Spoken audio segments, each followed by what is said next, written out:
Hi అండి, welcome back to our channel Avakaya Biryani అండి. అలాగే ఈరోజు ముందు వచ్చేసి మేము మా ఇంట్లో తోటకూర పులుసు చేస్తున్నానండి. తోటకూర పులుసుకండి ముందుగా కావాల్సిన తోటకూర కడిగి పెట్టుకున్నానండి. వాచి నీళ్ళంతా పోయేలాగా ఇదిగోండి పొయ్యి మీద పెట్టాను. దీంట్లో కొంచెం ఇందులో ఏమేమి వేయాలంటే ఇదిగోండి ఉల్లిపాయ, పచ్చిమిర్చి, కరివేపాకు, కారం, పసుపు, ఉప్పు, టమాటా వేసేయాలండి. ఉడికేటప్పుడు వేసేయాలి. దీన్ని ఉడికేటప్పుడు వేసేసి మూత పెట్టాలండి. కొంచెం వాటర్ వేసేసి మూత పెట్టేయాలండి. అన్నీ వేసేసి ఇలాగా మూత పెట్టేయాలండి. దీన్ని మూత పెట్టేసి మగ్గనివ్వాలండి. ఇదిగోండి బాగా మెదిపేసానండి.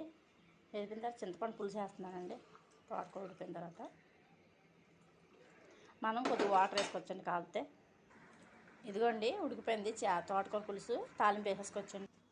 ఇదిగోండి తక్కువ ఆయిల్తో చూడండి, అసలు చాలా తక్కువ అండి. చిన్న ఆయిల్ వేసాను, తాలింపు మాత్రం వేసానండి. చిన్నగా ఉంది ఆయిల్. ఇప్పుడు దానికి కావాల్సిన పదార్థాలండి.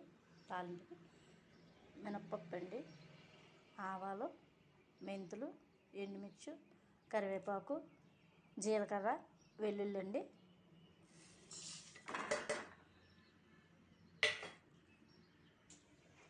ఇదిగోండి ఇంగు కూడా కొంచెం వేస్తున్నానండి అందులో తోటకూర పులుసులో. ఇది చాలా బాగుంటుందండి. మొత్తం మనం ఆయిల్ ఎక్కువగా వాడలేని వాళ్ళు ఇలా చేసుకోవచ్చండి. ఇదిగోండి తాలింపు ఆయిల్ తక్కువ వేసాను కదా, చూడండి ఎక్కడ నూనె కనబడుతుందో. ఉండదండి, ఒక చుక్క మాత్రం వేస్తాను నేను ఆయిల్. తాలింపు వేసేసుకున్నాను, అయిపోయింది. ఇదిగోండి తాలింపు వేసేస్తున్నాను.